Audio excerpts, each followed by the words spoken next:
Oh, I try to create a sense of place so you stop and think about where you are. So not only will people be able to say things like, oh, I'll meet you at the horses, but they'll be able to start thinking about why horses, why on that bridge. 25 years ago, artist Robert Sprackman created an art installation of 12 horses on an abandoned railway bridge that goes over Yonge Street.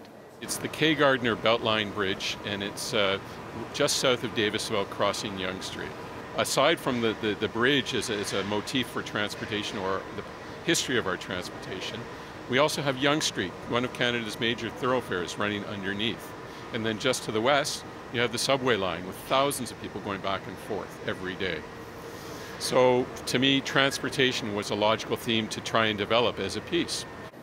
And as I researched it, I found that when the railroad first appeared, it was called the Iron Horse.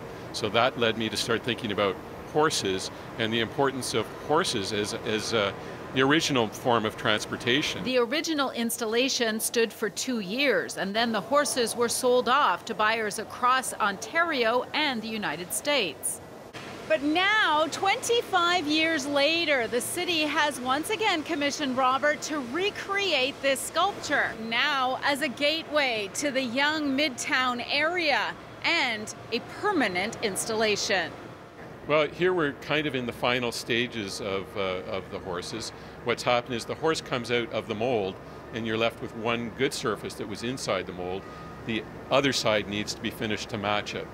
The newer horses we're using more fabrics and cloths and materials that we acquire from wind turbine companies. So they're leftover materials, so it has the structural capabilities of holding up the form without the need of steel components. I'm trying to recreate the original sculpture as closely as possible, so they will be scattered across the bridge such that it looks like a herd of horses basically at pasture or grazing. They, much like the bridge has been retired, the horses are no longer working, they're out to pasture. Well, they will begin installing these huge 12 horses on the bridge next week. And then the installation will be officially unveiled on November 30th. In Ajax, Audra Brown, City News.